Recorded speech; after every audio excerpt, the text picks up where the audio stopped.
The thing that is wrapped up in all of this, and ultimately the toxic undercurrent that dividers like Musk thrive on, and that's racism. So traditionally, Musk's favourite party has been Reform. But in a surprise turn on Sunday, Musk said that Nigel Farage is unfit to lead the party, following Farage's failure to endorse Musk's suggestions of releasing Tommy Robinson.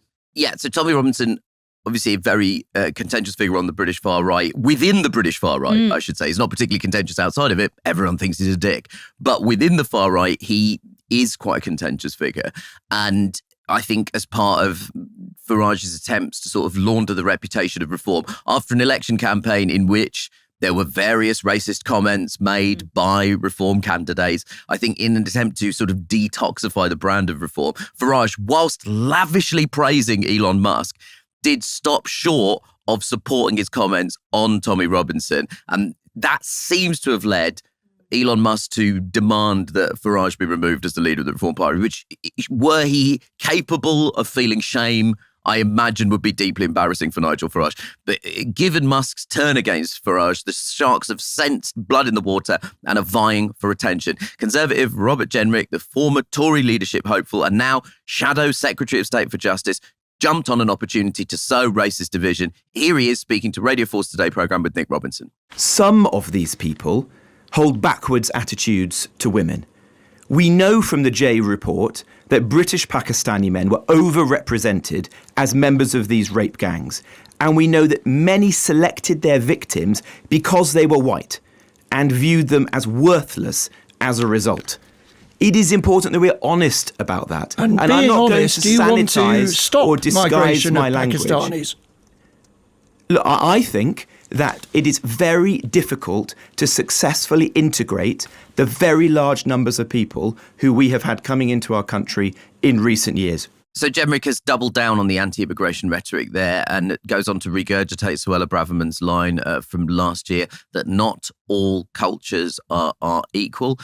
We should also point out that Nick Robinson later in that interview did bring to Jenrick the fact that he didn't once raise the issue of grooming gangs as a minister. And so all of this feels sort of calculated and an act of sort of cynical political calculation. No, absolutely. And I think it is worth saying that sexual abuse and exploitation is not confined to Pakistani men. Obviously, there has been numerous cases involving Pakistani men. There have also been other cases involving other men. But, you know, a 2020 Home Office report covering England, Scotland and Wales found that the majority of child sexual abuse gangs are made up of white men under 30. But these high-profile cases in Rotherham, Rochdale, Telford and more have fueled the perception that this is a particularly Asian problem. What Jenrick has said, I think it's sort of straightforwardly racist. I really do. I think that what he said is pretty uncomplicated racism.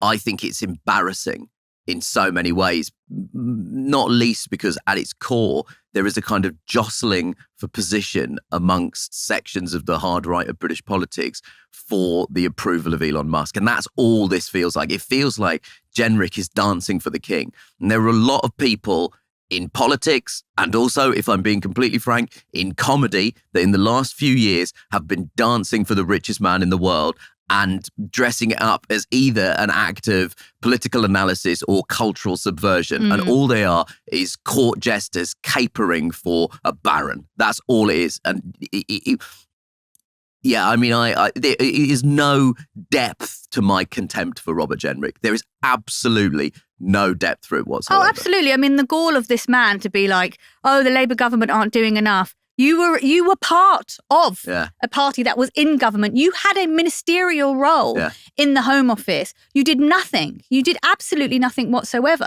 And it really breaks my heart because at the end of the day, the people that are going to suffer are going to be women and girls, right? Yeah. And I'm sorry to say that whether it's grooming in churches or schools or football teams or in gangs like this, it's access and knowing you'll bloody get away with it. So we also need to talk about rape conviction rates being astronomically low. But these aren't the conversations they want to have. Instead, they just want to play on just old school, horrible, racist, xenophobic tropes. Look, I know that this has been a heavy way to get back in after the new year, but if there is one kernel of optimism in all of this, I think it's important to know for people living in the United Kingdom and also for people, our friends and listeners in the United States, at the core of what seems like an undefeatable alliance between deregulated capitalists and socially conservative hard right-wingers, there are some incredibly large egos that are prone to volatile outbursts and may well defeat each other in their quest to be the kind of top dog. So like Farage and Musk, that alliance seemed incredibly strong 1 week ago and it has now blown up. Musk is now going into a system where he's going to have to work with Donald Trump. They're both so sensitive. So I wonder if there is an inherent combustibility in a lot of these relationships that are driving these kind of joint forces to political and social power. And if there is one thing we can hold on to, it's that there are some very, very volatile, combustible, sensitive men at the core of this who might well turn on each other at the first opportunity. And that seems to have happened with Musk and Farage. And that is the one thing we can sort of hang on to at the moment to keep us hopeful. I just hope to God that everyone saw what happened in America, because these tactics they're using on the UK, they've already done them. They've already tried them. So I really hope, sorry to our American listeners, that your pain we can learn from, you know, and find a way around this.